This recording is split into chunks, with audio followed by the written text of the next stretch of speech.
Good evening. It is Tuesday, February 15th, 2022 at 5:30. Welcome to the Tompkins County Legislature. Please join me for the Pledge of Allegiance.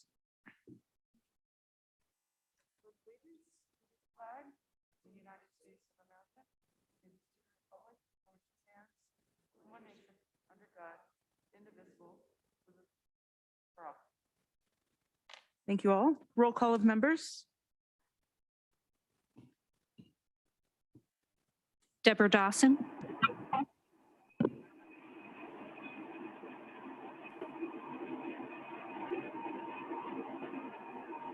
Deborah Dawson. Yes, here. Henry Granison. Present. John. Here. Dan Klein. Here. Ann Corman. Present. Mike Lane. Here. Greg Mezzi. Here. Veronica Pillar. Here. Lee Shirtliff. Here. Mike Sigler. Here. Travis Brooks.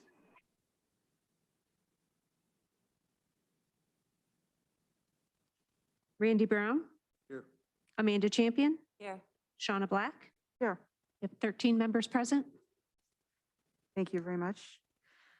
And we are going to start off by welcoming our Poet Laureate, Christine Catano.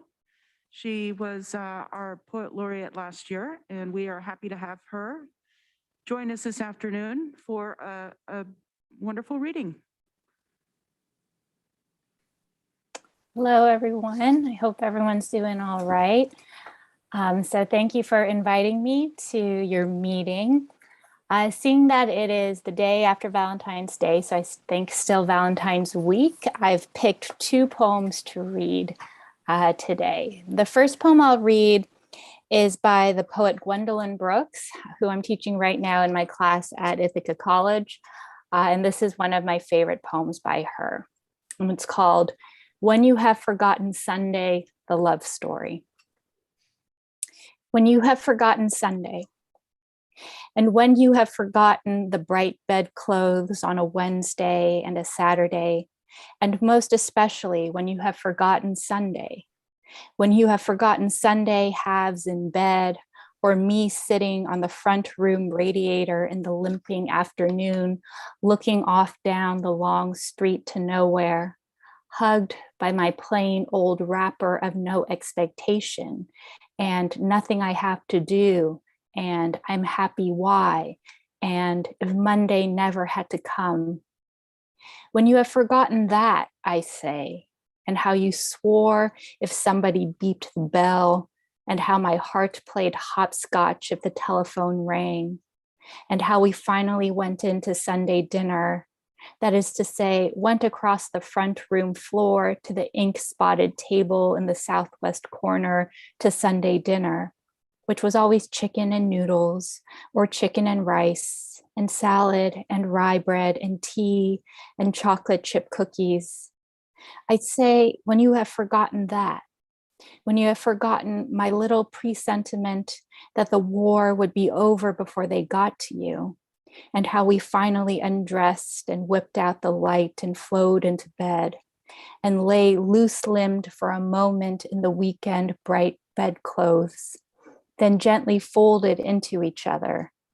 When you have, I say, forgotten all that, then you may tell, then I may believe you have forgotten me well.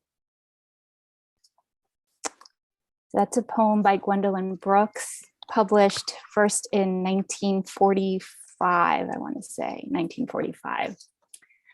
And the second poem I'll read is a contemporary poem by my friend, the poet James Cruz.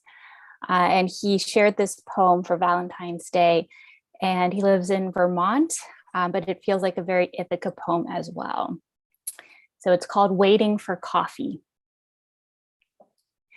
I could have lived in that moment forever, standing in line at the crowded cafe, early risers huddled at their tables with the burnt toast scent of roasting coffee wafting in the air around us. When my husband turned to face me, opened his arms in a wide bear hug, and held me like that for a single beat, heart to heart pulsing beneath our coats and several layers of flannel, like we were the only two men in the universe. Then it was over, and I stared up at burlap sacks of beans stacked on the counter, the ponytailed barista pulling shots like nothing had happened, though I was glowing when we stepped forward to order, still held in the field of that sudden embrace. And that one is by my friend James Cruz. So thank you all for having me, and have a wonderful meeting, and keep poetry and love in your lives. Thank you so much for joining us. And we would like to continue to invite you to our legislature meetings. It's always nice to have you visit. Thank you. Thank you. Next, I would like to make an announcement of executive session this evening. We have 4 topics: litigation, real estate negotiations, contract negotiations, and personnel matter about a particular person. Now, let's open it up for privilege of the floor for the public.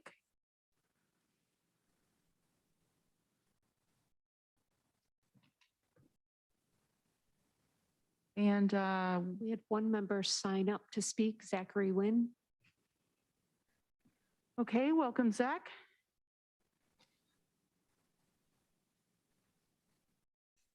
Good evening. Am I the one set to speak? You were the one speaker. Thank you. My name is Zachary Wynn. I'd like to inquire about the status of the county quarterly opioid report. It is my understanding that the last one that was issued was from July of 2021. It is almost the second quarter of 2022. Where are those reports? I would also like to ask, in a recent interview on WHCU, Reimagining Public Safety Working Group member Tom Conzella said that members of the working group have been asked to not speak publicly about the process. And I'd like to ask Travis Brooks, who is also on the committee, to explain the lack of transparency in the police reimagination process. Thank you very much, and I yield the remainder of my time. Thank you, Mr. Wynn. Are there any other comments that we received? No. Thank you. Next, we have municipal officials. And I see Patrick is here from the city of Ithaca. Hi, Patrick. Hi all, sorry, I have very terrible lighting. No updates since George and I visited you all about 2 weeks ago. I'm more than happy to answer any questions on behalf of the city. We'll be having our planning and economic development committee meeting on Wednesday, and our city administration committee meeting the week after that. But the only update we have is we are planning to receive the Reimagining Public Safety report at our Wednesday meeting in March. So more than happy to answer any questions, but nothing on our end to report back. Thank you. Any questions? Randy Brown? Hey, Patrick, I've got a question. Is there any reason the snow isn't being removed around here like it should be? I mean, the parking areas, the snow is not being cleared, so it's really tough to park. And when you get out of a car, it's quite slippery. And us old people worry about falling down. I noticed a lot of crosswalks too work. So I just wanted to share that with you. It seemed like a concern for people. So. Sure, I can definitely sort of forward that through. I know DPW, our Department of Public Works, is clearing as much as they can, as quickly as they can. I know they're a little short staffed right now, and they've been trying to follow the schedule as best they can, but I'm more than happy to send that along to them. Any other questions or comments for Patrick? Dan Klein? Yeah, Patrick, you may not be able to answer this moment, but I'm interested in the redistricting process. And I heard the city had started it, but I just wanted to see if it's moving along pretty well there or anything else you can report. Thank you. Sure. So I know the city redistricting committee, they have been meeting and holding public hearings for the county as well. I know Hank Dulea has been doing a great job in having those hearings. The most recent one, I believe, was last Tuesday, specifically for college students within the city of Ithaca. But I know they have at least one more meeting, I believe, and then they will present recommendations to council in April.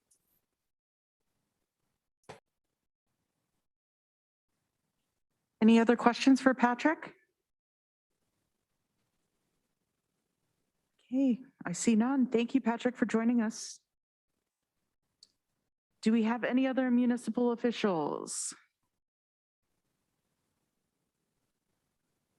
I don't see any. Okay, moving on to privilege of the floor for legislators. Any announcements or comments from our legislators? Come on, Mike. Okay, there we go. Lee Shirtliff. Something I want to mention tonight,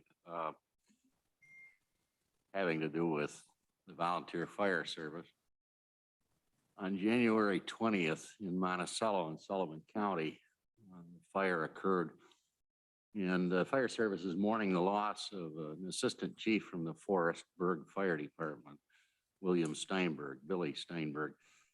And he came from a community of 800 people, Forestburg, and represented a department, volunteer department, not unlike many of those that protect us here in Tompkins County. Why I bring this up? Turns out the fire has been ruled as an arson and an individual has been arrested.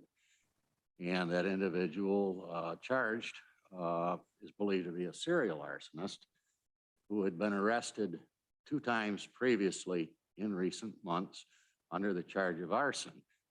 In a discussion the other day with Matt Van Houten, I asked about what 3rd and 4th degree arson, how that's not a felony, and it's because the fire originates in an unoccupied structure, which is what this was. But ultimately, a volunteer died, and this individual had been released without bail on a nonviolent felony.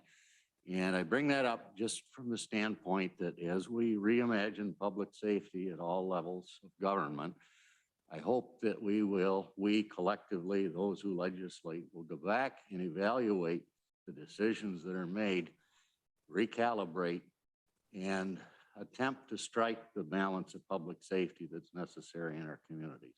Thank you. Thank you, Lee, for sharing. Ann Corman. Thank you. In honor of Black History Month, I just wanted to mention that in the Olympics, if people are watching that, Erin Jackson became the first Black woman to win individual gold at the Winter Olympics and the first, and of course, the first Black woman to win a speed skating medal, and she won in the 500 meters. And so I just wanted to put that out there and say her name there, and wanted to encourage people of all races to participate in sports and in your community and at every level. So thank you to her for representing the USA and Black History Month. Thank you. Thank you, Ann. Randy Brown. I'd just like to say that the new legislatures have been visiting with various departments over the last few weeks. It's been very helpful for us. Veronica's Pillar's been setting up all the schedules, and we've got a couple more this week, I think, and next week, and it's very good to meet the people that are doing all the work. And I just wanted to thank you guys for advising that. That's great. Thank you, Randy. Thank you, Veronica. I know that whenever the 5 of us joined, Amanda was our organizer, and it was very eye-opening to see all of the tasks that the county does and to meet the great people that are working. Any other questions or comments? Mike Lane? A couple of years ago, we began and completed a study of a portion of our federal highway, our lifeline in Tompkins County, which is Route 13 from the village of Dryden to the village of Lansing. when we did that, the idea was, let's do some studying of the dangerous intersections, some of the problems with that road, so that when there was money available, we could work with New York State. Of course, it's New York State's highway, not ours, but we could work with them to try to get the grant funding to do projects, for example, at Lower Creek Road or Hanshaw Road, pedestrian crossings and at Trip Hammer, or Warren rather, not Trip Hammer. Those kinds of things. And now that we have an infrastructure bill at the federal level, and this is a federal highway, I think it's time to not sit back on our laurels with the completion of that study, but to push forward to see if we can't work together with New York State to obtain some federal funding to do some of those projects that we thought would be a good thing for Route 13 and improve the safety for our residents there. It was brought to my mind clearly one day last week when I came down very early in the morning, and it was a very cold morning, very heavy traffic. Traffic was backed up toward Dryden from, well, as far back as, where the veterinary hospital is, the new one. What had happened was there was a chain reaction collision in the very cold weather. I couldn't tell for sure, but it looked to me like there was at least 6, 7, 8 cars that probably had collided. I don't think it was a terribly bad collision because they were going fairly slowly. But it just kind of tells us the kinds of things that can happen, particularly in that overlap area, which is Route 13 and Route 366. That section continues to need to be looked at. Probably needs a center lane added. It probably needs better signalization, better signage, and we need other things that happen. They just put a new set of blinking yellow, red lights at Minia Road and Etna Road. And that is a nice safety improvement that's there. Of course, some people were killed at that intersection here a couple of years ago. I won't speak anymore, but I just want to keep that on the forefront. That's an important project that we now have an opportunity to ask for federal funds for. Thank you, Mike. Any other comments from legislators? Okay, I see none. Thank you all. I have a pretty quick chair's report this evening. I'm glad that you brought up the Route 13 conversation, Mike. Interestingly enough, today Sheriff Osborne and I went to Binghamton and were part of a recruiting presentation for the state police. Initially, we thought we would go and try and pick up some of their strategies. And it was interesting because the first thing that the commissioner stated was the one thing that we value the most in our recruiting is diversity and inclusion. And throughout his speech, he talked about reimagining and refocusing efforts on recruiting to recruiting people that are diverse and having more inclusion in law enforcement. And of course, Derek and I were very shocked because this was happening in Broome County. The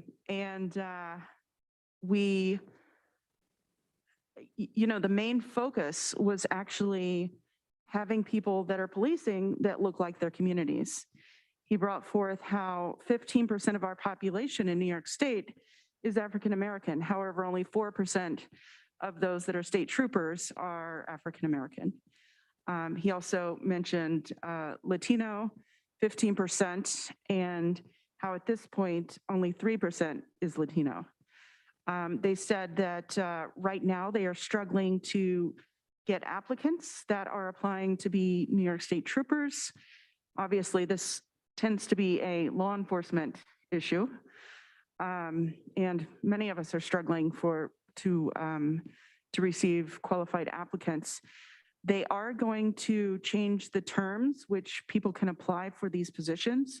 They used to be once every 4 years. They're moving it to 2 years. They are also going to start opening up some of the past guidelines that they've had as far as records, and many people have not been able to apply due to marijuana usage. Since those records are being expunged, that opens up a handful of applicants. People between the ages of 20 and 30 are welcome to apply on their website. And some of the great things that they talked about were the fact that they have great retirement, work 20 years and you can retire with a full pension. Also, obviously, great health benefits. The one thing that I was the most impressed with was the focus in that recruiting presentation was 100% on the equity, diversity, and inclusion. So I really like to hear that. They had pastors from religious organizations, they had superintendents, they had teachers, professors, everyone in the community from Broome, leaders throughout the community. And I think it was just a very powerful message for them to get everyone in the room and ask all of us to advocate for finding people in our communities that might be interested in this work. I ended up sitting next to the commissioner of DOT, who is stationed out of Syracuse. And whenever we spoke about our Route 13 study, he said that one thing they were looking at right now with the addition of Carpenter Park and what they see will be some more increased traffic patterns is the conversation is going towards making Buffalo a one-way whenever it gets to Meadow and Fulton. So he thinks that will help the traffic patterns. So we will see. That is my chair's report. Are there any questions? I did bring up Mike Sigler's idea of the bridge across Route 13.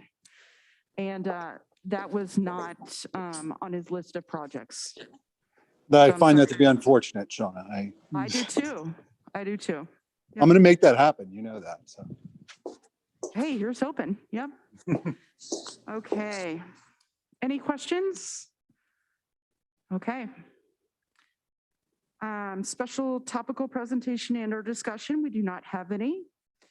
Let's hear from our interim county administrator, Lisa Holmes. Thank you, Madam Chair. I have a brief update tonight, and then we have a COVID update. So for my brief update, I wanted to make you all aware that the closing occurred on the 300 and 308 North Tioga Street properties last Friday and yesterday, respectively. So the county is now the owner of those two properties right down the street. We now have 6-month lease agreements in place with the current tenants of those buildings, and we're working with our finance and facilities departments on the finer points of changing over the utilities and setting up accounts for the lease payments that will be coming back to the county. So I'm happy to report that that transaction has taken place smoothly. And I also wanted to remind the legislature and make our new legislators aware that the sale of the county-owned parcel on Sear Street to Ithaca Neighborhood Housing was contingent on the closing of the 300 and 308 North Tioga Street properties. So now that that closing has taken place, we'll be notifying INHS that they can proceed with the city's subdivision approval process. And that will include a deed restriction requiring that the development of that property will be limited to affordable for sale housing units through the Community Housing Trust Fund. So glad to report on these items, and I'm happy to take any questions on them before we move to the COVID report. Are there any questions for Lisa Holmes? I see none. Thank you, Lisa. Okay, and then we have Amy Hendricks, Deputy County Administrator, and Frank Krupa, our Public Health Director for the COVID update. Right, well, thank you all. I'm going to go ahead and provide some overview. We're going to follow the same format as last time. So we don't have a presentation for you, though our talking points will be added to the ongoing presentation since the beginning of all of these presentations in March or April of 2020. So since we last met, our hospitalizations have declined some. We are currently at 12 hospitalizations. Unfortunately, we have had another community member pass away due to COVID. So we're continuing to watch the severity of disease, but we are seeing that the numbers of positive cases are, while we're still seeing positivity, things are improving here. Also, since we last met, the governor had announced that they will not be extending the mask mandate, and we had released information on our advisory, which Frank will talk a little bit more on. The executive order about remote meetings and the continuation of other executive orders has been reissued and extended till March 14th. There were some changes within that executive order, and that just occurred yesterday. So it's going month to month at this point. Remote meetings are continuing at least through March 14th. There is the ability to do that. The other big thing I think that has occurred since we last met is we had ordered KN95 masks. So we had 250,000 KN95 masks that we've been distributing to our community through a lot of different venues. A lot of our community partners, our municipal offices, nonprofit agencies, food pantries, Frank, Mike Steitley, Jay Franklin, Dominic, Lisa, I think Jeff Dunn and I went to the Commons on Thursday and handed them out to passersby there. So we've had a lot of different efforts to do that as well. So they continue to go out. We're also distributing self-test kits, and we'll be distributing more of those this week. We are also looking at securing some children's KN95 masks. So there are different sizes, and we're going to get some of those as well to distribute to the community. I think those are the major updates that I have. We're continuing to provide information about what is happening. I'm going to turn it over to Frank to talk about any of the other updates that he may have tonight.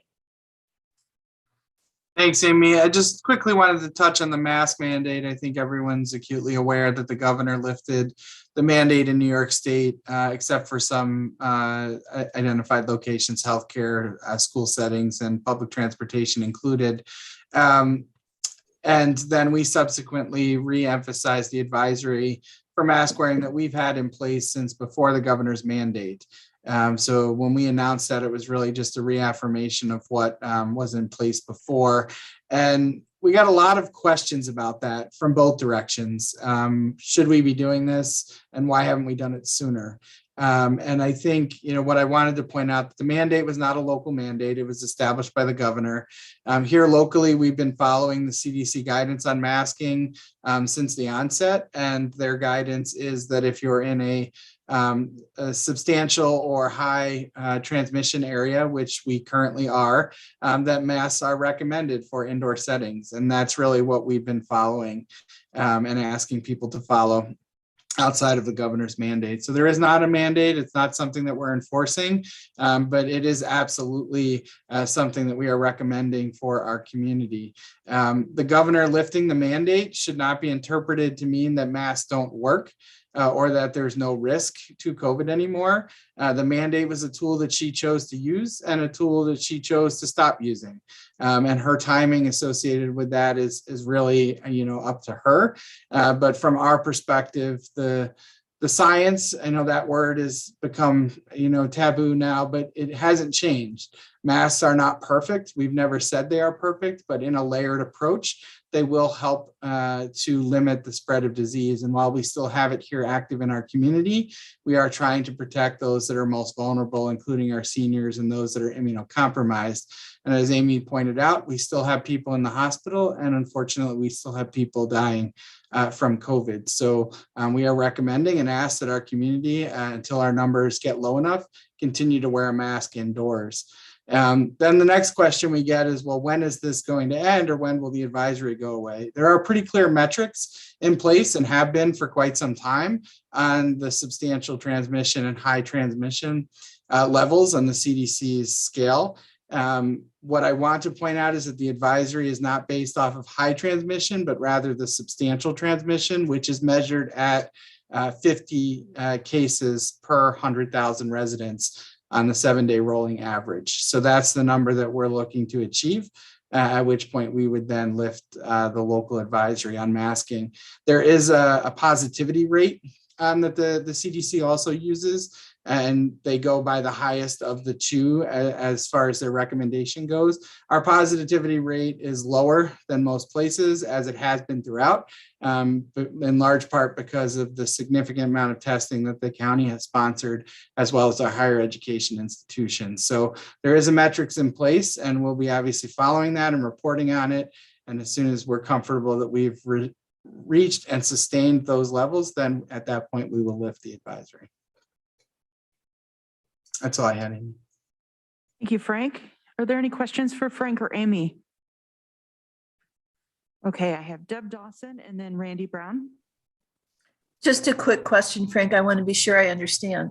When we get to that substantial transmission level, is that when the mask advisory will be lifted? Or is that where we are now? No, we are at high transmission. There's a level below high called substantial. Technically, we need to be in moderate transmission to lift the advisory, and that is the less than 50 cases per 100,000. Thank you. Randy Brown. Thank you. Frank, I know you meet with the school districts quite often and talk to the superintendents and whatnot. If we do get, and we will get below that 50 number, how are the schools deciding what they're going to do? I mean, are they going by your recommendation, or how are you guys feeling about that? So the school districts are under a mandate from the state to mask the children, and so that will ultimately be a governor's decision.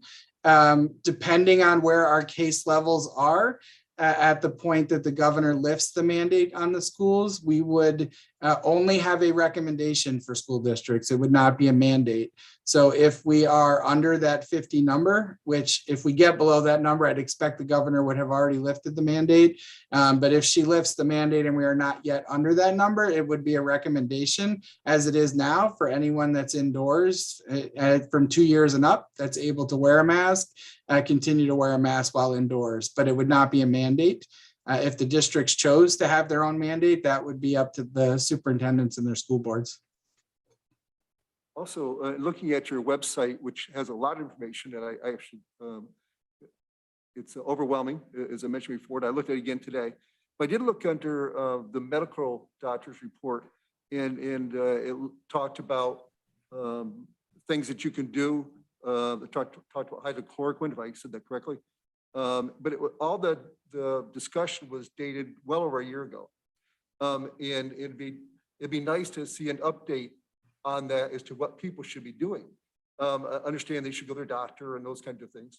But, you know, as I mentioned last time, it'd be good to let people know what's coming on the horizon. There's some hope down the way, as opposed to, you know, what I read, which was good, but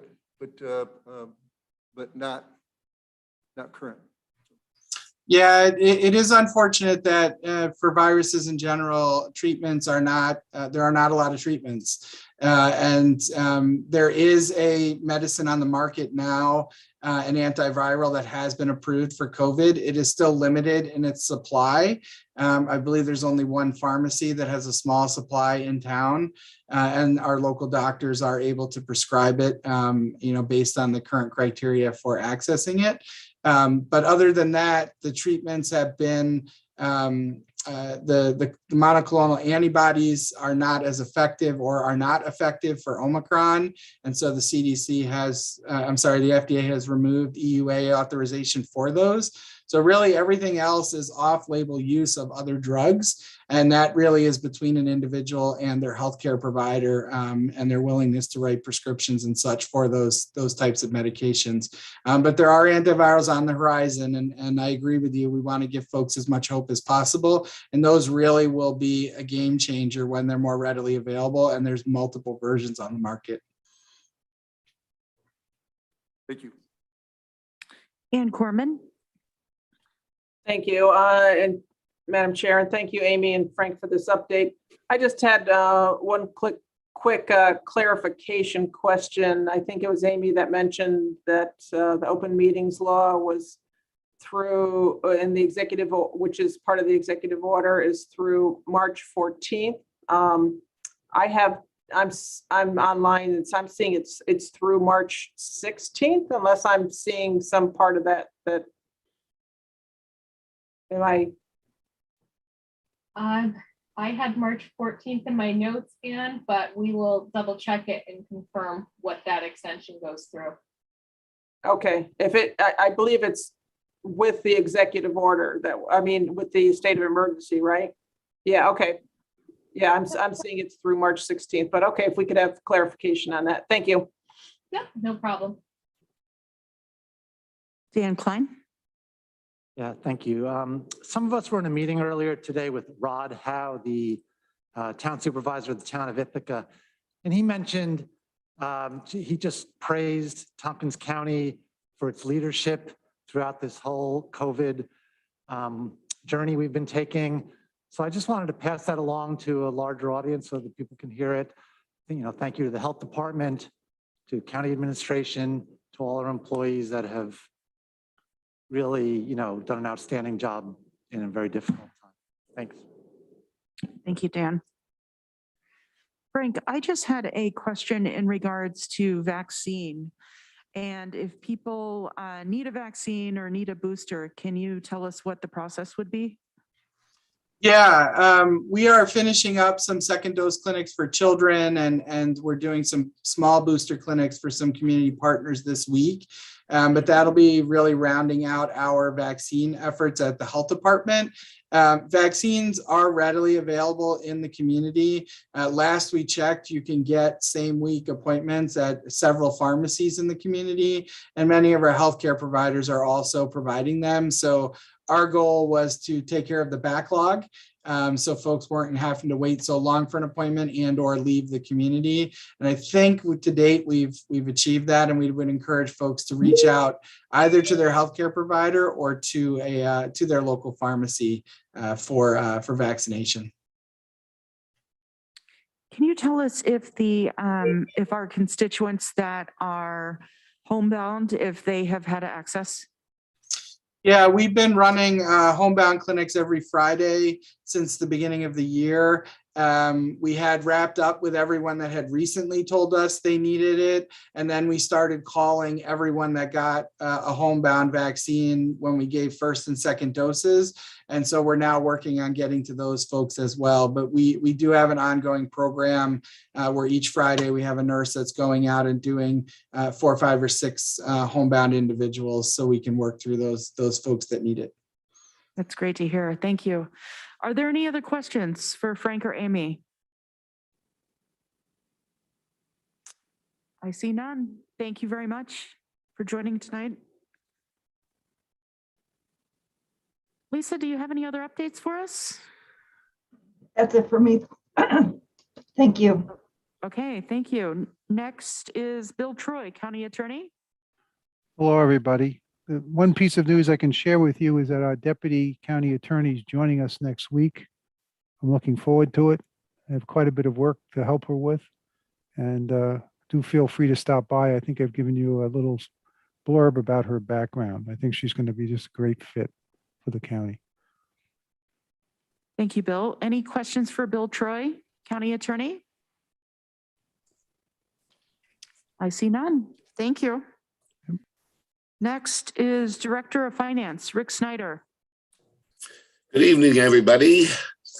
I'd like to bring to you tonight our sales tax for the end of the year, the month of December, and the totals for the end of the year. And we also have a good report on our recent ban and bond sales. So I'll share my screen with you. I also sent this information out by email to you just moments ago around when the meeting started. So you'll have copies of all this on your computer as PDF files if you want to browse them later on or during the presentation, but I'll share my screen now so you can see what we're talking about for the December sales tax report. You can see, is everybody seeing the report? Yes, we are. In the midsection here is where we show the county's portion of sales tax. And as you can see, for the month of December, we're up quite a bit from $3.6 million up to nearly $4.8 million just for the month of December. So that shows a 29.64% increase for the month of December. Over here in this right-hand portion, you can see that we're up about 21.43% year-to-date for the entire year. And that means that we came in total receipts for $41.6 million compared to last year at $34.3 million approximately. And so that's an increase year over year of $7,342,340. Again, 21.43% increase for the year. Down here, you can see the comparison to budget. When we're looking at the gross budget for sales tax, we came in about $6,776,021 over budget for 2021, or 119.5% of our budget. So that was a good year, coming in way over budget. As always, we've graphed this out so everybody can see. The red line here at the top is where we have achieved one of our highest months. We're just about off the chart here at nearly $4.8 million for the month of December. The numbers at the bottom show comparisons to the two previous years. So you can see how we compared to 2020.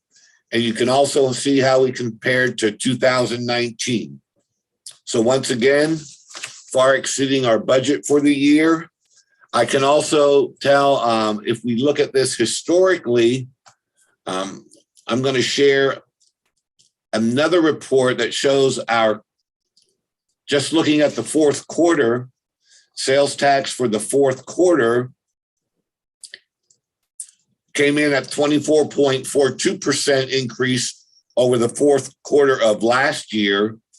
And that compares about $11.1 million compared to $8.9 million in the fourth quarter of 2020. And what I've also attached, and I always bring this to you in printed format, I'll straighten this out here in a second. We have a historical context to share that shows every year going all the way back to 1997. So if you want to look at your leisure at how we compared to previous years, we show the totals for about 11 years, the annual totals, and then we break it down into 4 different quarters. So you compare each quarter from 2009 right up to date. And if you compare it historically, these quarters here where you can see the total received with the city share, the town and villages share, and the county share all added together, the grand total of sales tax coming in was over $74 million in 2021. So I can easily say that this is not only the best December of record, but it's the best fourth quarter of record, and is also our best yearly record for sales tax.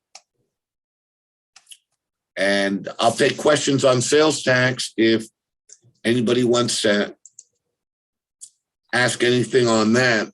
My next report will be on the sale of bonds that we recently had. Any questions on sales tax? Thank you, Rick. We have Rich John. Thank you, Rick, for your report. I'm just, if you could remind us, where does the line on the graph sit for 2022? What is our total that we're trying to budget for sales tax this year? I don't have that piece in front of me right now. Sorry to put you on the spot. Yeah, I can. Having not done January's yet, how about if I give that to you at our next meeting, because we received sales tax receipts just yesterday, and we haven't recorded them yet or distributed them. So we're aiming to give that information to you at our very next meeting. Would that work out okay? Yeah, or I can just go look it up. It's fine. Yeah. Rick. Mike Lane. Always glad to hear good news on the sales tax, because it's our source of income that's different from the real property tax, which is so burdensome to a lot of people. But let's always remember that sales tax is very regressive. It hits the lower income people harder than the upper income people, unlike income tax, for example. So we need to think about that it's sometimes the people on the bottom that are struggling to pay the sales tax. Thank you, Mike. Randy Brown. Thank you. Rick, you had sent to me before I actually was on the legislature how sales tax is broken out and the extra 1% that is collected in the county. And I understood it kind of, but it was very complicated. But if I look at it, it appears to me, and nothing against my city friends, that the city is making out more money from the sales tax, that extra 1%, than the towns. And if you look at just pure population, it's obvious that's correct. So is that just a negotiation that happened in the city 20 years ago and we're stuck with it, or it just doesn't seem fair to me for my district? Thank you, Randy. Yeah, the city of Ithaca came in, if you look at either one of these reports, the December report, if you look at the year-to-date column, you can see that the city came in at about $15 million, 4.9 or $15 million. And the municipalities, towns and villages came in at about $17.6 million. So the municipalities as a group make more than the city does. But you're right, the sales tax agreement goes way back many, many years. That was the distribution method that we use, which is pretty complicated, but you're right. If you look at the 3% portion compared to the 1% portion, et cetera, there are different sources that achieve our total 4% and how that's allocated. But that's something that no one's attempted to address or redo since I believe it's in the 90s. Isn't that sales agreement have to be approved by the state each year? Isn't that? No. The extra 1% does have to be approved by the state somehow? Well, the state has to approve, and they were trying to get legislation passed the last 3 or 4 years. I don't know how it was resolved last time so that we would not have to go back to the state, but we have to go and get permission to charge the entire 4%, which is a local portion. That has to be approved by the state legislature. I know, looking at the information you sent to me, a good portion of the extra funds that the city is getting is going towards youth programs in GAC, which I completely agree with. It's just that I feel that my district's being shortchanged. So that's how I feel that. Thank you, Randy. Deborah Dawson and then Mike Lane. Yeah, further to this discussion, Rick, does the fact that the city seems to be getting the lion's share of the sales tax not reflect the fact that where the sales occur physically? Right, there's two. Who gets the money, and most of the stores are in the city? Right, there's a major breakdown between what's collected inside the city and what's collected outside the city. For the 3% portion of the sales tax and for the 1%. And that is, historically, that's been favoring the city for quite some time, but that's where a lot of the population is, and that's where a lot of the commercial activity is. And after it's broken down into these two groups, 3%, 1%, and then two further groups inside the city and outside the city, it's then distributed by population.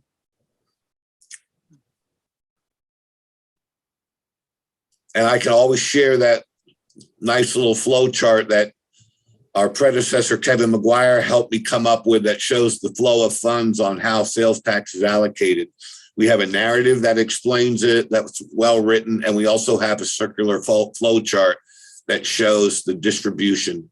That's about the only way that you can explain it, is to show it in a flow chart. Yeah, I've got that chart, Rick. Really, it's fun. Isn't that clear? But thanks.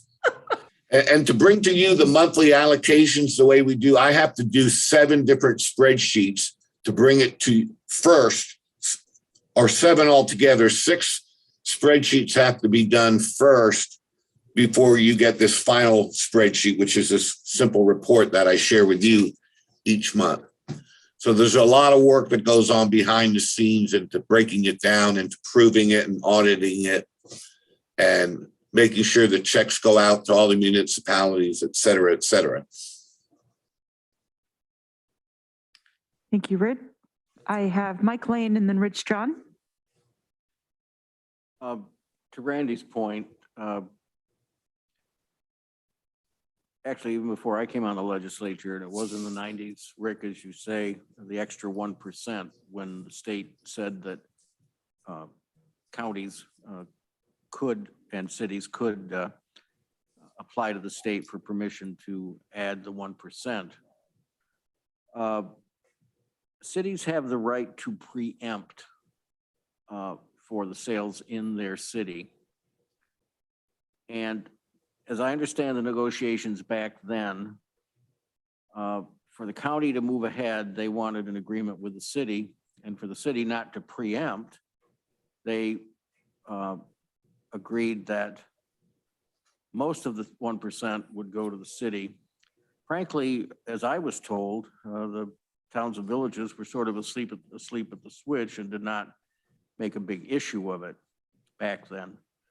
But the county did negotiate in return that some of that money would be used for projects that were important for people in the county, such as Gadabout and other things like that. So it has a long history, Randy, but I don't think any of us have ever really wanted to reopen those negotiations. Thank you, Mike. I was also just sent a message to remind members in the chambers to talk closer to their mics. The masks are making it difficult for our online viewers to hear us. Rich John? Yeah, I agree with some of the things Mike just said. For those who are watching at home, you can look at our budget, and section 2 of the adopted budget, page 13, has the graph, and we were just looking at it here. And Rick, I would compliment you and your colleagues for putting this together. It is actually a pretty good example, I think, of a graphic communication of information that works. I cannot imagine trying to do this in prose. It is a really, really complicated distribution of percentages of the sales tax received. And I think there's great room in looking at it to argue about, is it fair? And maybe so, but I would use the metaphor of the sweater that has the loose thread if you start pulling at it, you can unravel the whole thing. This was a really complicated thing to put together. And we'd have to take great care in trying to open it up and redistribute. I think that would be a very, very difficult matter to undertake. Maybe do, but we just should go into it with a real understanding of how much work that would be. Thanks. Thank you, Rich. Randy Brown? The only thing I'd like to add after that is that the people in my district, they all come to Ithaca to do their shopping because there's no place to spend their money in those towns. So it doesn't, where it's spent doesn't matter because they don't have a choice. So. Mike Klein? But there is a point of delivery. For example, if you buy a car in the city of Ithaca and you live outside the city, the sales tax goes to not to the city because it goes to the point of delivery, which is your home. Same with major appliances and other things like that. It's good to know. Thank you, Mike. Any other questions or comments? I see none. Thank you, Rick Snyder. We appreciate your help here. I've got more for you. Oh, Rick, you always have more. Because the question came up, I don't often, or I don't know if I've ever shared this particular spreadsheet with you, but since the year is just over and we just finished it, this is a chart that shows the towns and villages down in the left hand, and the ones at the top are the ones that get tax credits, like Carolyn, Danby, Enfield, Groton, Newfield, Dryden, instead of getting a check from the county. And then you can see the next group is ones that we pay cash. And this represents the whole year of payments to the municipalities.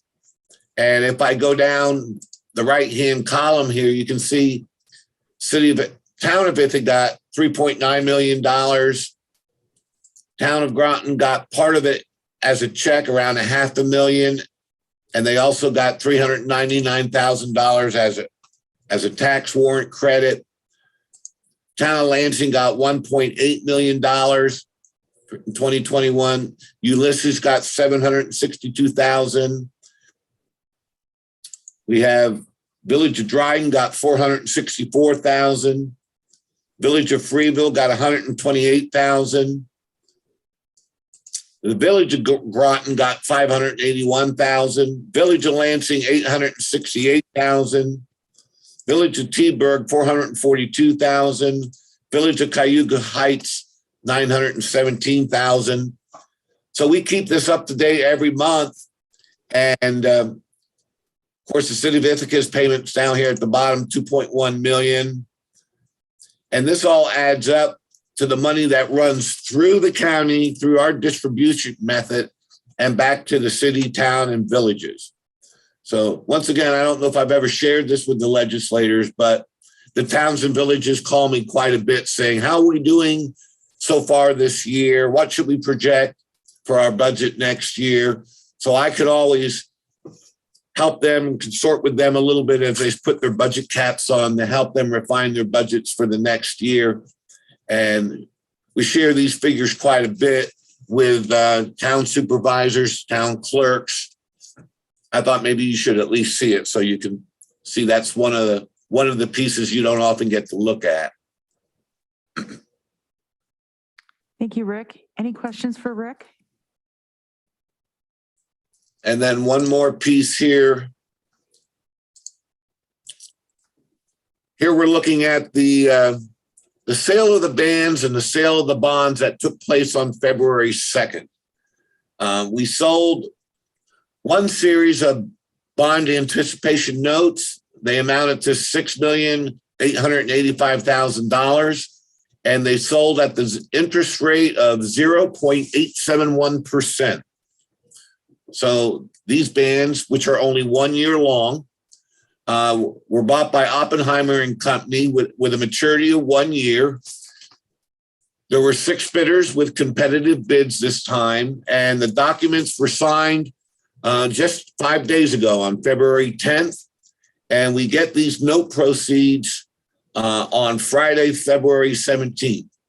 And then since I included this with your packet, you can see all the bans that were issued historically, and you can see how the rates, how the different rates applied over the years. But because interest rates have started to jack up recently, as you know, with inflation and with the 10-year Treasury going up recently, that we kind of got hit with a higher rate than last time. But still, anything under 1% like this is really quite good. The purpose of the notes is defined here in this section, lifted right from the official statement of the bonds. I told you it was $6,885,000. That was broken down into 3 major projects, all bridge projects: the Etna Lane Bridge, the Cortlandt Street Bridge. Central Chapel Road Bridge was paid down. And we added one other new project this year for $4.9 million. So a major part of this one-year ban was for the Backup Emergency Dispatch Center. That's the one that we're doing in conjunction with Cornell. That's also the one that we were able to get tax exempt when at first they told us it might very well be a taxable bond or a taxable ban, but we were able to work that out so that this ban for $6.9 million, which included the dispatch center, was all non-taxable. Then the last piece here is the sale of the new money bonds. We recently had a Moody's rating review. I didn't share that entire report because I knew I would be bringing you this sale of bonds report soon. So we again achieved our AA1 stable rating, which was no change from the previous years.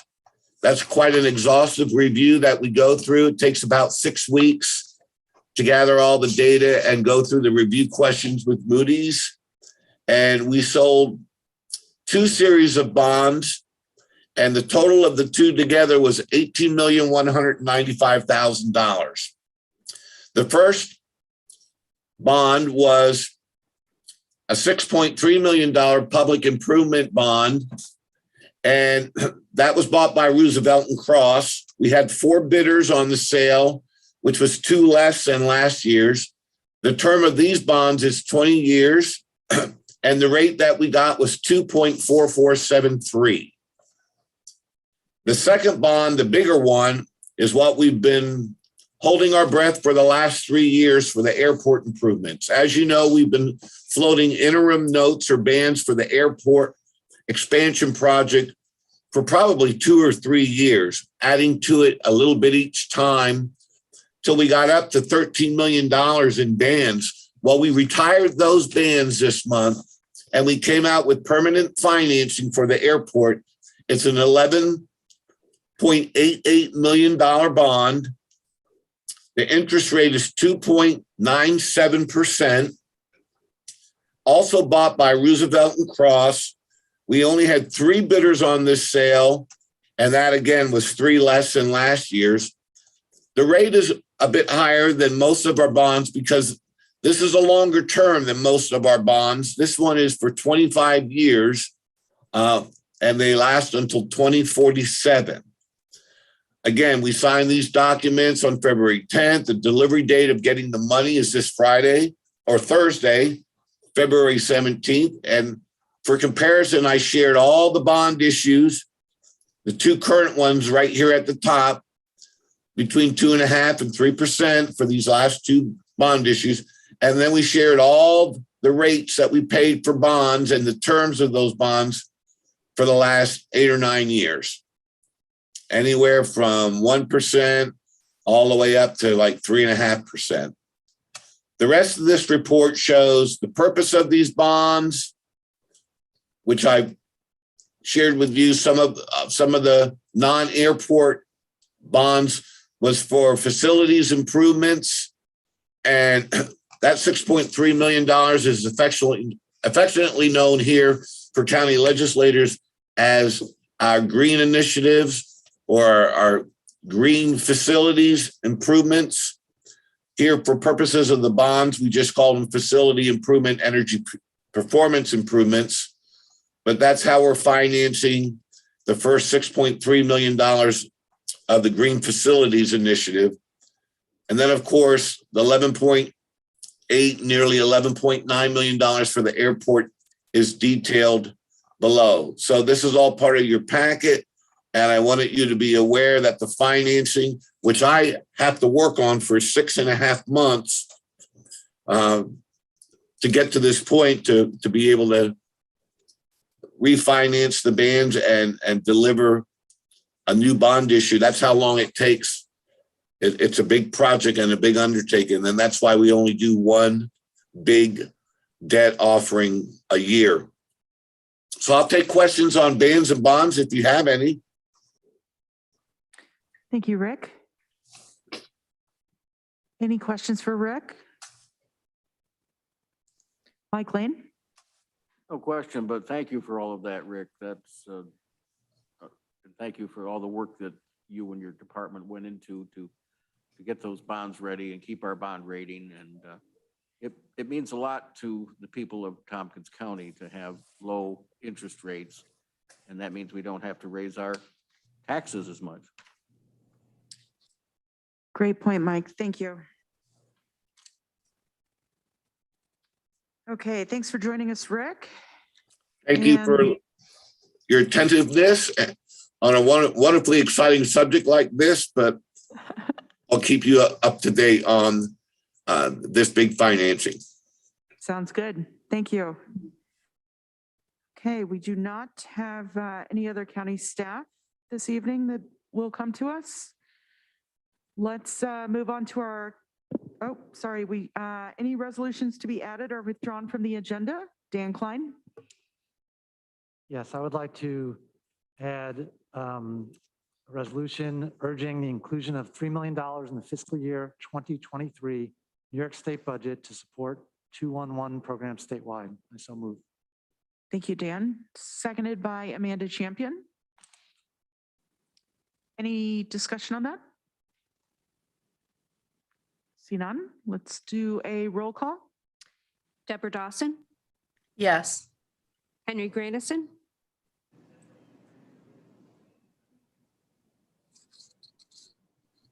Henry Grandison, Yes. Rich John, Yes. Dan Klein, Yes. Ann Corman, Yes. Mike Lane, Yes. Greg Mezzi, Yes. Veronica Pillar, Yes. Lee Shirtliff, Mike Sigler, Yes. Travis Brooks, Yes. Randy Brown, Yes. Amanda Champion, Yes. Shauna Black. Yes, We have 13 ayes. thank you. And let's move to the consent agenda.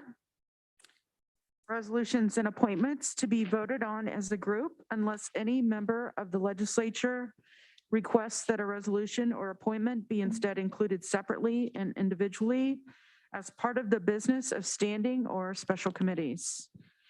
Advisory Board appointments, ID 10662. The Historical Commission, Herb Alexander, member, and his term expires December 31st, 2024. Ethics Advisory Board, Sharon Solmitzowitz. I don't know if I said that right. Solomowitz, please. Solomowitz. Yes, thank you, Rich. Member, term expires December 31st, 2024. Kathleen Katie Walpole, member, term expires December 31st, 2025. Public Information Advisory Board, Bruce Estes, member, term expires December 31st, 2024. Budget, Capital, and Personnel Committee, Workforce, Diversity, and Inclusion Committee, Veronica Pillar, member, term expires December 31st, 2024. Resolution A, adoption of list of designated officers and employees required to file an annual financial disclosure form, ID 10666. Resolution B, approval of appointment to the Tompkins County Council of Governments, TCOG, ID 10665. Resolution C, approval of 2022 succession of members of the county legislature to serve in the absence of the chair and the vice chair, ID 10664. If I can have a mover, please. Moved by Veronica, seconded by Amanda Champion. And let's do a roll call. Deborah Dawson, Yes. Henry Grandison, Yes. Rich John, Yes. Dan Klein, Yes. Ann Corman, Yes. Mike Lane, Yes. Greg Mezzi, Yes. Veronica Pillar, Yes. Lee Shirtliff, Mike Sigler, Yes. Travis Brooks, Yes. Randy Brown, Yes. Amanda Champion, Yes. Shauna Black. Yes. You have 13 ayes, 0 noes. Thank you, Kathy. Let's move on to the standing and special committees. Let's start off with facilities and infrastructure. Chair Mike Lane. Thank you, Madam Chair. We have not met since our last legislature meeting. We will meet again on Thursday, this coming Thursday, February 17th at 9 a.m. We will be talking about several different things, and particularly starting the discussion about downtown facilities and space use that we will be starting to examine. We'll be talking about the process for that. We aren't going to probably take any action on how we go forward, but we will be talking with our county administrator, and hopefully we'll be joined by you, our chair, and we'll be seeing where we can go with that. It's an important thing. We've spent some money on some capital project purchases, and we need to find out what space we need, what changes are going to be happening with remote working, for example, job sharing or other things that we have. And it'll be first time we've updated that in probably 7 or 8 years. Andy, anything else? Thank you, Michael. Any questions for Mike Lane? I see none. Next is the crown jewel of committees, Government Operations Committee, Chair Amanda Champion. Thank you very much, Madam Chair. The crown jewel of committees met on February 3rd. We met on Zoom because it was a snowstorm day that day. We had numerous reports, which I would encourage folks to go back and watch. I'm not going to detail them all here. We heard from Ben Sandberg at the History Center. We heard from Jay Franklin about the 2022 AEM project and his year ahead. We also heard from Greg Potter at Information Technology Services. And just one note on that, he was talking to us, he and Lauren were talking to us about cybersecurity. And we should be getting, and I haven't seen it in my email, and I need to follow up with Greg about, there's sort of a primer that we all should read about cybersecurity, stuff that's related particularly to us. So let me follow up, and you should be getting something in your email. We had numerous resolutions, which we've done here tonight, and we'll do the Green Fleet policy. We talked a bit about our committee goals. Couple things.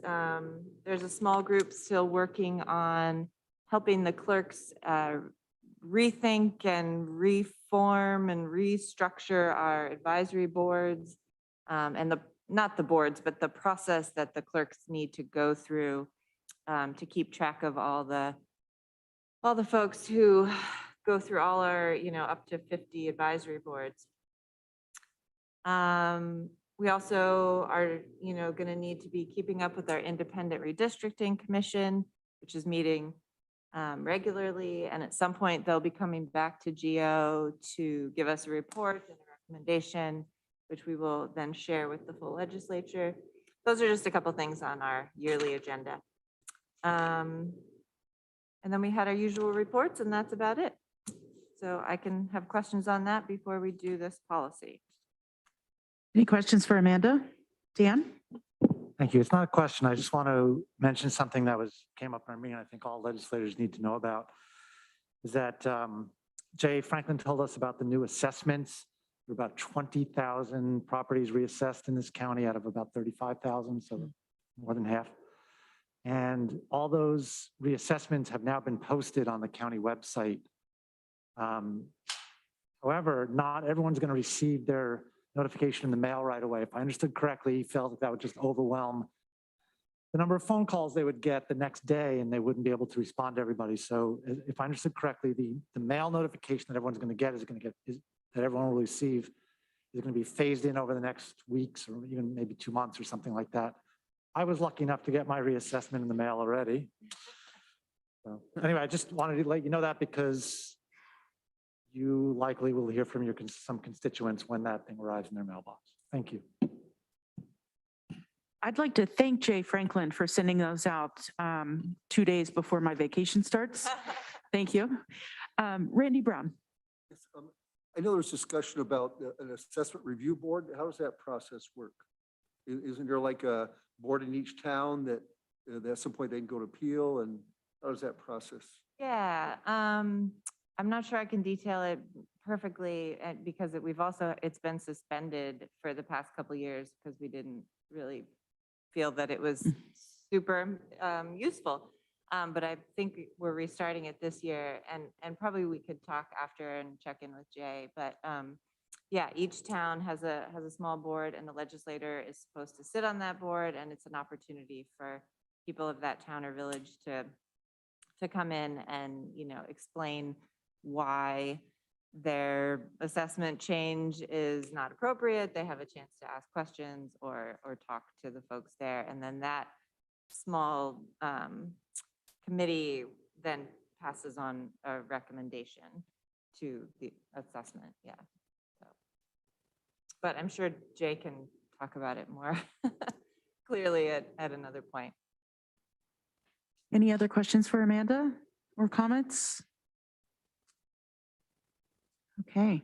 Okay, I remembered one other resolutions? thing I wanted to say. Okay. We also did talk about, which came up at our last legislature meeting, about making sure we had enough funding for our new colleagues, our newly elected legislators, to attend the NISAC conference that's coming up, but also attend another conference that maybe would be above and beyond the $1,000 that were each allotted. And the committee agreed that we definitely want that to be possible for our new legislators. And Kathy suggested that we just reassess the funding situation when we normally do in July. And because some legislators don't use any funding, and we have this process now of reallocating funding to people who need a little bit more. So I think we're in agreement that is a priority.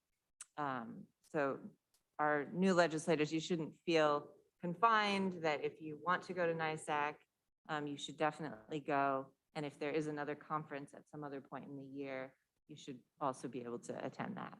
So Great. Thank you, Amanda. okay, and then I would move resolution to update the administrative policy manual policy 09-44, the Green Fleet. Seconded by Greg Mezzi. And I guess I'm not exactly sure what to say. Lisa and Terry Carroll is here if there are questions. We did have, quite a bit of discussion. It's been updated significantly. And yeah, hopefully we can move this forward. Thank you. Any questions for Terry or Lisa or Amanda? Rich, John? I'd just like to hear just a little bit about it, a few sentences, if Terry or Lisa would be willing to share. I would have Terry give an overview.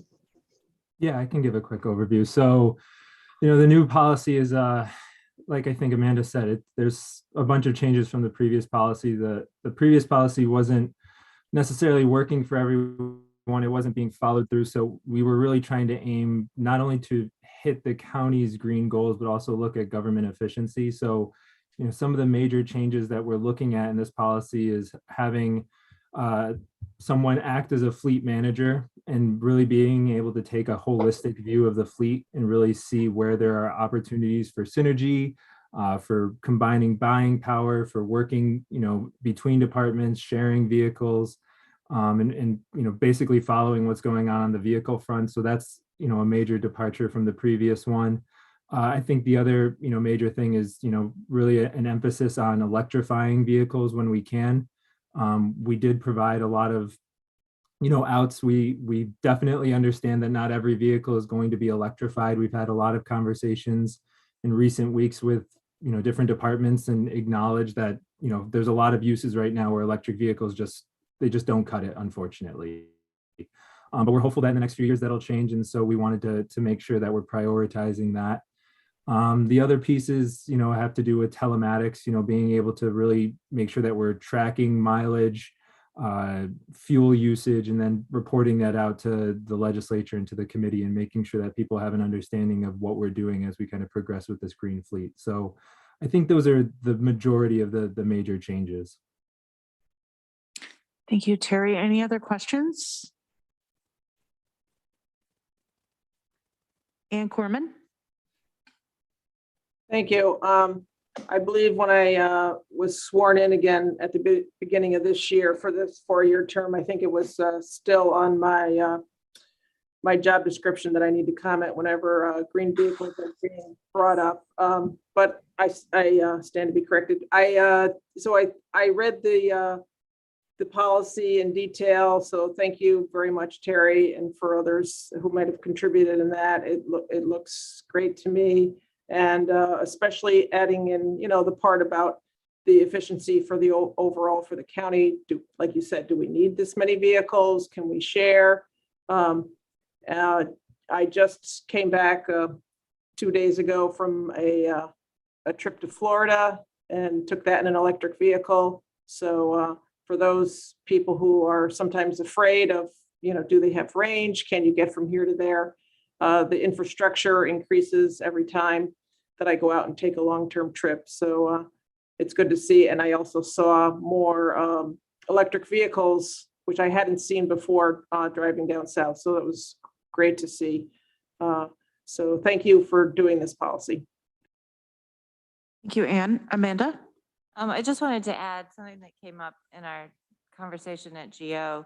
The fleet manager position is not going to be a new person that's hired. It's not a new job description that we're, putting another position out there. It likely would be Terry, and but it's somebody who already works for us who can look at the bigger picture, and whoever the county administrator would designate.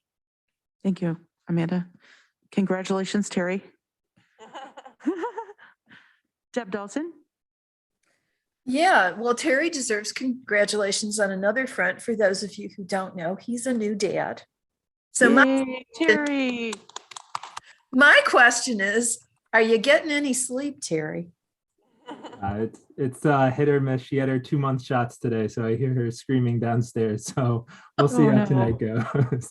This will pass. Yeah. Okay. If there are no other questions, let's do a roll call vote. Deborah Dawson, Yes. Henry Granison, Yes. Rich John, Yes. Dan Klein, Yes. Ann Corman, Absolutely. Mike Lane, Yes. Greg Mezzi, Yes. Veronica Pillar, Yes. Lee Shirtliff, Yes. Mike Sigler,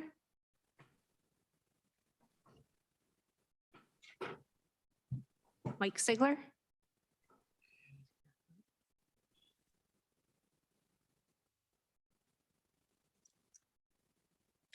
Travis Brooks, Yes, indeed. Randy Brown, Yes. Amanda Champion, Yes. Shauna Black, Yes. 13 ayes, 0 noes. Thank you. Anything else, Amanda? Nope, that's it. Thank you. Thank you. Next up is Planning, Development, and Environmental Quality Committee. Ann Corman, Chair. Thank you, Madam Chair. So let me get that window back open. We have not, our committee has not met since the last time that the legislature met, but we do have a meeting coming up on Monday, February 28th at 1:30. And some of the things that we're working on preparing are committee goals, liaison assignments, and also meeting with Greg Mezzi, the vice chair of the committee, and I are meeting with various departments that report to PDAC and organizations so that we can talk about how we can, what their work plans are and what we can do to help support them coming up. So that's all I have for now on for our agenda. There'll be more, but we're more than 10 days away right now. Great. Thanks, Ann. Any questions or comments for Ann?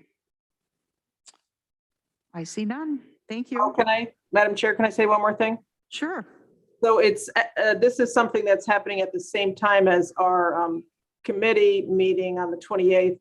The New York State is doing an overview of the flood maps, and there's the presentation that day at 1 o'clock. I don't have the link for it, but perhaps, I don't know if people have gotten the link for it, but I can make sure that everybody has the link in case they want to go to that. I know some of our planning department staff at least will be going to that. Thank you, Ann.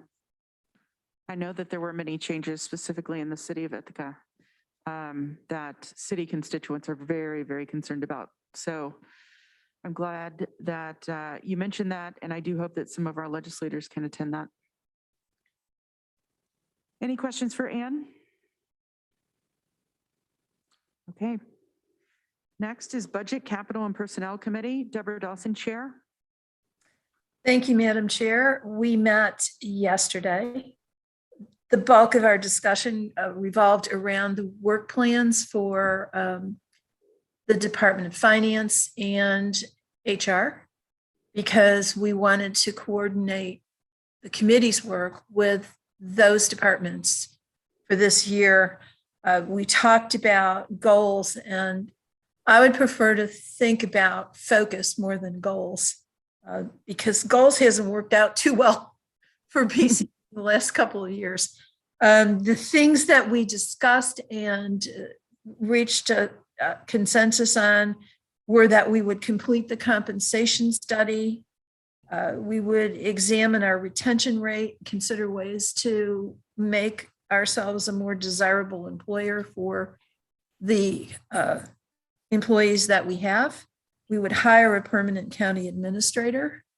We would improve the process for evaluating our direct reports, move forward with the Community Recovery Fund, evaluate and perhaps replace our rollover policy, and examine our base budgeting approach and figure out how to incorporate results-based accountability in the budget process in a more meaningful way. So that was the work of our committee. The other thing I wanted to remind you all about is that we are having a budget presentation, state budget presentation by NISAC staff, Ryan Gregoire and Dave Lucas, tomorrow morning at 11 a.m. I hope that as many of you as possible will attend. This is a real privilege to hear from these guys on the state budget and how it might impact our county operations. And then in that vein, I sent you late this afternoon a document based on my review of the Senate staff's budget summary, executive budget summary. I tried to break down issues of interest by county committee. So if you don't have time to go through this whole thing, you can just look at the appropriations and Article 7 proposals that relate to the committees you sit on. I hope that you'll have an opportunity to look at that. Thank you. Thank you, Deb. Any questions for Deb?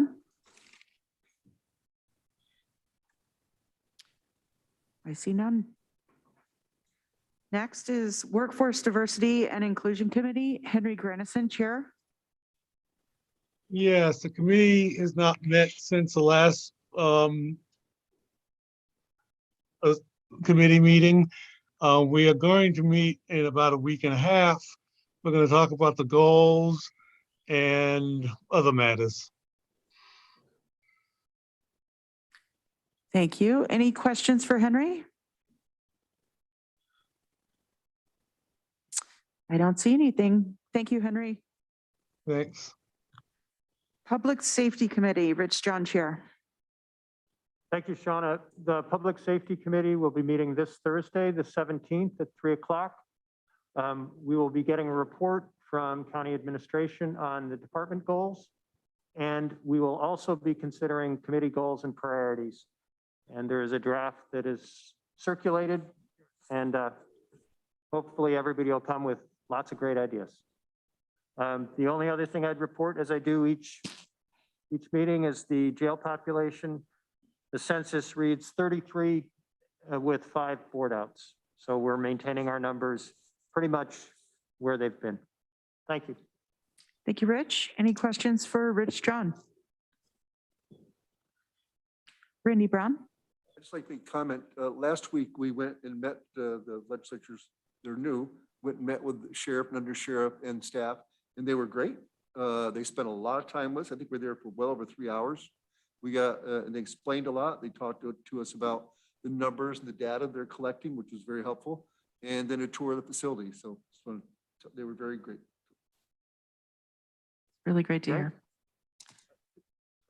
Greg Muzzy? Yeah, I would just sort of echo on to what Randy said. If you haven't been to that facility in a while, if you've had the opportunity to serve multiple terms on the legislature and haven't had a tour, Veronica and I were speaking afterwards, and it was really impactful, right? It was sort of a profound experience to see that and just to kind of take it all in. And there's a lot I could go into, but I just would encourage all of us to really think about as we get that, what those numbers mean that, we get every legislature meeting. And I hope more people take the opportunity to take the sheriff and their team up on sort of that open door to tour the facilities at any time, because it might be a good reminder, it's something we did as newly elected officials, but it's something that I think everybody should do more often. Great point, Greg. And I think what is also very apparent is the need for a renovation of that jail space. I also encourage my colleagues. I did a ride along about 3 months ago, and it was very eye-opening. One of the deputies took me on a Friday night. I worked the second shift, and we were covering Newfield, Trumansburg, and Danby. And that is a massive space for any one person to cover. And we were getting calls on every single point. And it was very eye-opening to see what our local sheriff's department, the work that they do. And it definitely gave me a newfound, not so much newfound, because I always appreciated the work, but it was very eye-opening. And I would encourage my colleagues to do a ride along if you have an evening. Let's see here, Amanda and then Randy Brown. Well, this is something I just remembered that is related, but slightly different. I serve on the Tompkins County Public Library Board, and I think I sent you all an email, but just so the public knows, the library got a $10,000 grant to expand and build upon their literacy in the jail program. So they already had a small program that they were working with. They now have this, pretty sizable grant that they can extend their resources.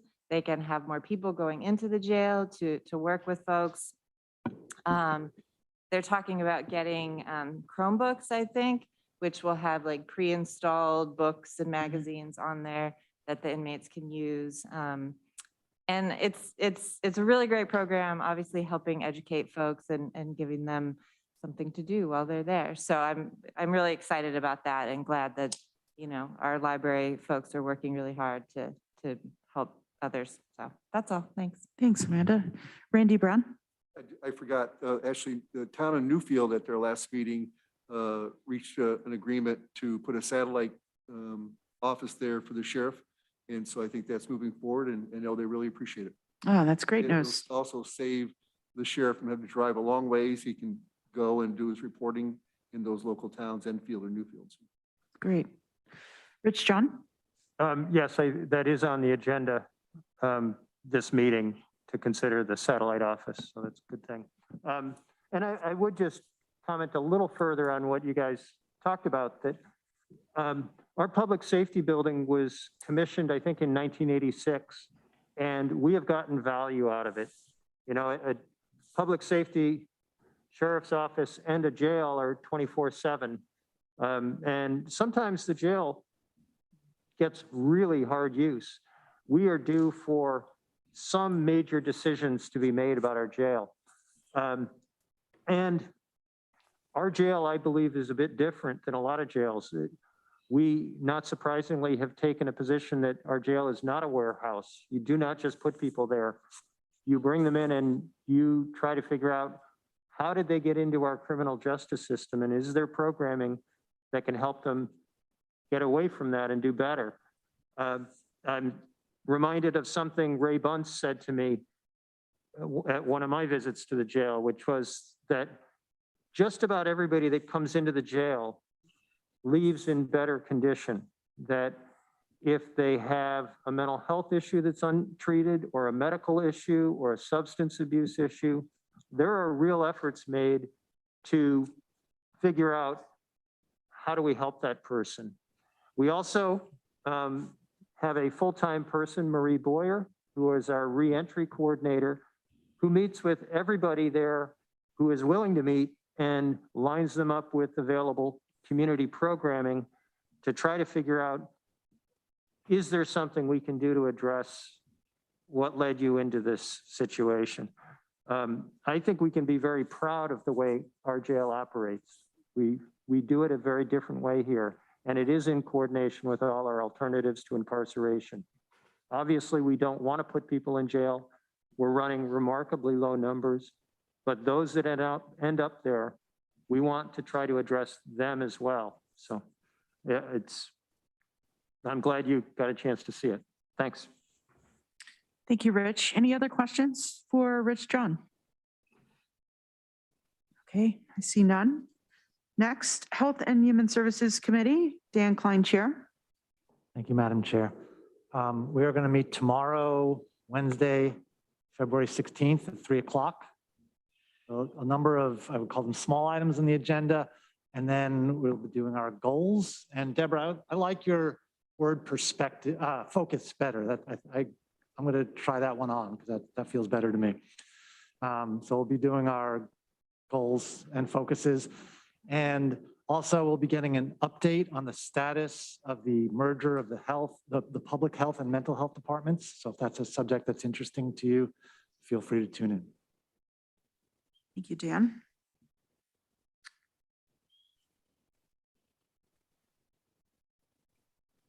Do you want to bring forth your member file? Sure thing, thank you. So our 2-on-1 program is a very valuable program. It's very easy and accessible to all people at all, on any given day. And during the pandemic, its usefulness became even greater. We have relied on them quite a bit to help disperse information that people wanted to know about the pandemic. So when I was asked to bring this resolution forward, I was happy to do so. So I would like to move resolution urging the inclusion of $3 million in the fiscal year 2023 New York State budget to support 2-on-1 programs statewide. Moved by Dan Klein, seconded by Mike Lane. The only other thing I would add is that the reason that it didn't go through committee is the idea came through kind of late. And what this resolution is asking for is that funding for this program be included in the New York State budget. And it's our understanding that those even though the budget's still a couple of months away from being voted on, or weeks, I guess, these issues are being added to the mix right now. So that's why we wanted to give this little nudge to the state legislature. Thank you, Dan. Any questions or comments for Dan? Randy Brown? I have to say, we also went to and met with the Human Service Coalition, and they went over 2-on-1 with us quite a bit. We had a lot of questions, and it's a great service and another thing we learned. That's great. I think we get a lot of value for it. It's a lot of, there are staff, but there are also volunteers that run it. And so, it magnifies our resource without a lot of money.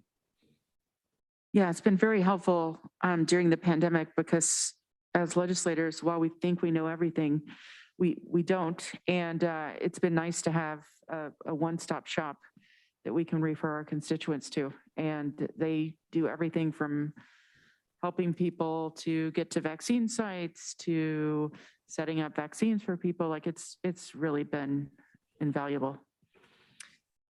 Okay, any other questions for Dan? Okay, I see none. Let's do a roll call. Deborah Dawson, Yes. Henry Grandison, Yes. Rich John, Yes. Dan Klein, Yes. Ann Corman,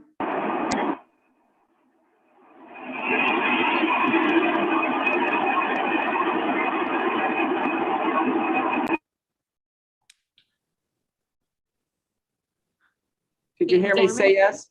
Yes. no. Mike Lane, Yes. Greg Mezzi, Yes. Veronica Pillar, Yes. Lee Shirtliff, Mike Sigler, Yes. Travis Brooks, Yes. Yes. Randy Brown, Yes.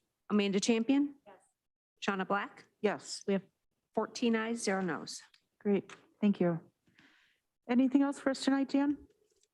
That's it. Thank you. Okay, thank you. Next, we have an individual member filed resolution. And Veronica, would you like to bring this forward? Sure, yes. So I'd like to move the resolution titled urging the New York State Legislature to pass the Fair Pay for Home Care Act to establish fair wages for home health aides. Great. If I could have a seconder, Rich John. And would you like to talk to this resolution? Yeah, so the background on this is home health aides, there's like a few hundred of them in our county, do a lot of work helping people in need of some sort of short or long-term care with, due to like aging or disability or whatnot. And it could be help with household tasks. It could be help with, bathing, dressing, things like that. So they provide a super valuable resource, but there's a shortage of them right now that's only getting worse through the pandemic and stress on our healthcare systems. And so this means that a lot of people who, for lots of valid reasons, would rather stay in their home versus move to a nursing home or something, are going without care or with inconsistent care. And a major reason is that the wages for home health aides are shockingly low. It's like minimum wage is both typical and also that is the rate that Medicaid pays. So a lot of people who need this care are trying to hire their aides through Medicaid and no one wants to be paid at like $13 an hour. So this bill would raise the minimum actual wage for the home health aides to 150% of minimum and allocate money into like health insurance reimbursement proportionally higher as well. It's also worth, while not everyone who needs home care is elderly, it's worth noting that our Office for the Aging has also signed on with, I want to say, about 40 other county offices of the aging statewide to support this same bill. The reason it's a member filed resolution is similar to Dan's. Even though it is a bill, it is requiring like a large money allocation in the budget. And so if that could pass soon enough, given where they are in the budget process, these wage increases could happen next year as opposed to waiting for the subsequent one. Thank you, Veronica, and thank you for bringing this forward. I have actually looked at both the Assembly and the companion bill, and having worked in healthcare, the people that serve as our healthcare workers, that is definitely one of the hardest jobs, emotionally, physically, mentally. And you're exactly right. Whenever I worked in healthcare, we had aides that were making $9.50 an hour. And we're working 2 and 3 jobs just to have ends meet. So I really thank you for taking the time and writing this, and I will certainly be supporting it. Let's see Deborah Dawson and Ann Corman. Yeah, thank you, Madam Chair, and thank you, Veronica. Congratulations on drafting your first resolution. I will be supporting this as well. It's disappointing to me that with the emphasis that Governor Hochul put on building up our medical staff and medical professions in New York State and all the money she allotted to that effort, that she left these very important home health care people out of the equation. So I certainly support this and hope that the legislature will correct her oversight. Thank you, Deborah. Ann Corman. Thank you. I will, of course, also be supporting this. And just to one thing that Veronica said about the various people or situations you might find yourself in, you know, needing assistance at home. I was in my early 30s. I was in a car accident. I was homebound with injuries, and I couldn't even walk to the kitchen. I could barely get to the bathroom. Couldn't do medication management, food, anything. So thank goodness I was able to get some assistance at home. I'm not sure what I would have done if I couldn't. So these people do such an invaluable job. It's very difficult. It's really important. And, you know, other countries, they pay people, you know, they value this type of job a lot more. And I'm glad to see that, you know, we're going to be pushing for this. So thank you for bringing this forward. It needs to happen. Thank you. Thank you, Ann. Any other questions or comments? Lee Shurtleff? Well, let me start by commending Veronica for raising our consciousness on the issue. It's indicative of the broader challenges with healthcare and the provision of that. I can think too to the certified nursing assistants that are in many of the institutional facilities that kind of in the same boat. And personally, I've had to engage home health care aides in family situations. So I share your concern and hope that there can be some changes in how that works. My only concern is that there's further implications to such legislation as this. And it really relates back to my concerns in how funding occurs and what happens in Medicare, private insurance, self-pay. I've got a lot of constituents that are attempting to engage home health care aides. And because of the limitations or almost non-existence of Medicare support for home health care, that's a problem. And with private insurers, that's a problem. It's all over the map on what you may or may not get. So this resolution predominantly will relate back to Medicaid and what the state and federal government are willing to provide. My hesitancy here goes a little bit further. I spoke earlier about the case with bail reform or the issue.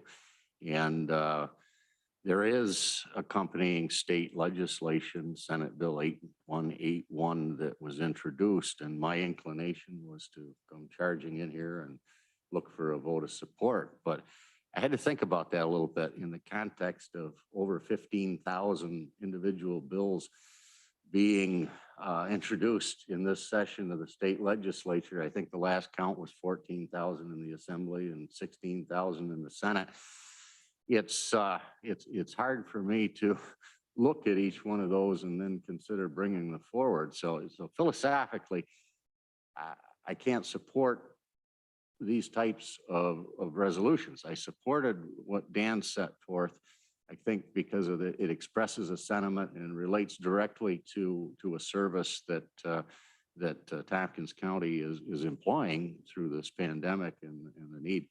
Not that this is not just as important. The other part to that is that, it wasn't too many years ago that Tompkins County provided home health care through the health department.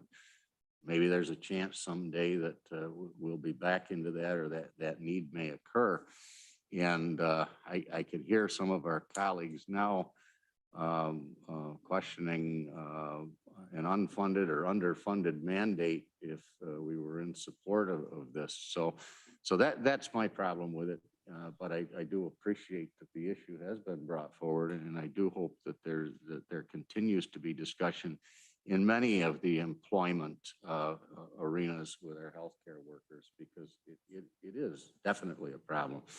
And furthermore, you can see that just in recent weeks with the delaying of the mandatory staffing levels in healthcare facilities. There just aren't the people there to fill the positions despite the best intentions of that legislation. Thank you. Thank you, Lee. Great points. Any other questions or comments, Veronica? Hey, thank you, Lee. If I could just respond to part of that. One, I totally agree that we can't be here passing resolutions about all the bills at the state legislature, because that's not what we're here for.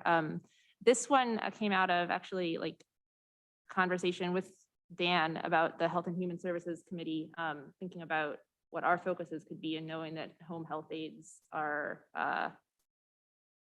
this is a crisis in our county, and wondering what can we do about it. And this is not directly addressing that, but it's something. So it came out of concern for an issue in the county. And then in this process, I know both of us have talked to Lisa Monroe from the Office for the Aging. So you might be happy to know that they are going to hire, or trying to hire, 2 part-time home health aides to work directly for the county. So that's 2. They could care for a few people, but that's something that they're coming back to. Thank you. Randy Brown. Thank you. I support this because it affects people who need help the most. And it really, long-term, saves money. If people can stay in their homes, like my mother, who's 89, she wouldn't be home if we didn't have somebody to come to help her take a shower and those kinds of things, because she can't do it. And it'd be a lot more expensive if she was in a home somewhere, a lot more expensive than somebody coming once or twice a week. So just want to share. Any other questions or comments? I just want to add a short comment. Thank you all so much. We were able to have an amazing debate here. Everyone was respectful. It can be a very emotional topic that we're talking about, but this is the way that it should be done always. And I'm very proud of everyone. So thank you. Let's do a roll call.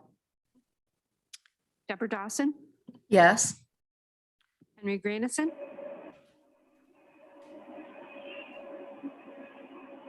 Henry Granison, Yes. Rich John, Yes. Dan Klein, Yes. Ann Corman, Yes. Mike Lane, Yes. Greg Mezzi, Yes.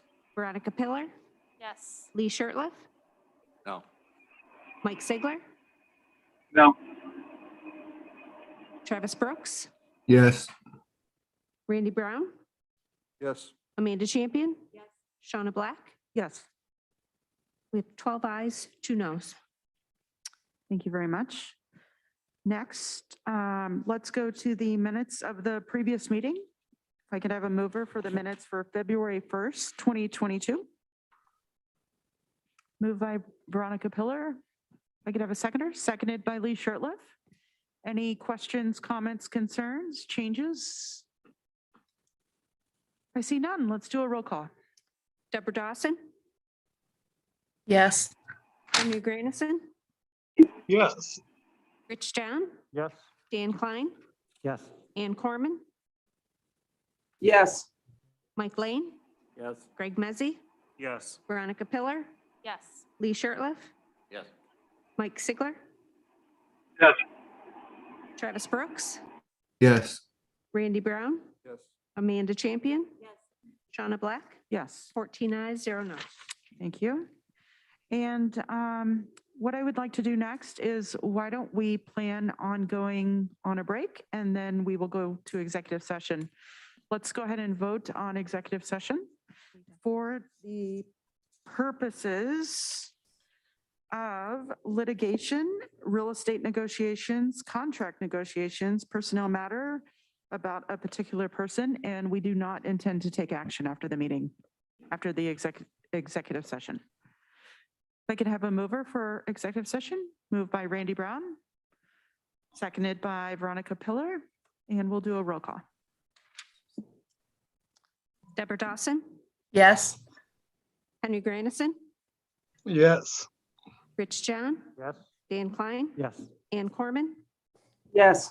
Mike Lane, Yes. Greg Mezzi, Yes. Veronica Pillar, Yes. Lee Shirtliff, Yes. Mike Sigler, Yes. Travis Brooks, Yes. Randy Brown, Amanda Champion, Yes. Shauna Black, Yes, 14 ayes, 0 noes. thank you. And Donna, could I ask a question? Should I stay for this? I ask you, Elise, if No. I'm supposed to stay for any of these?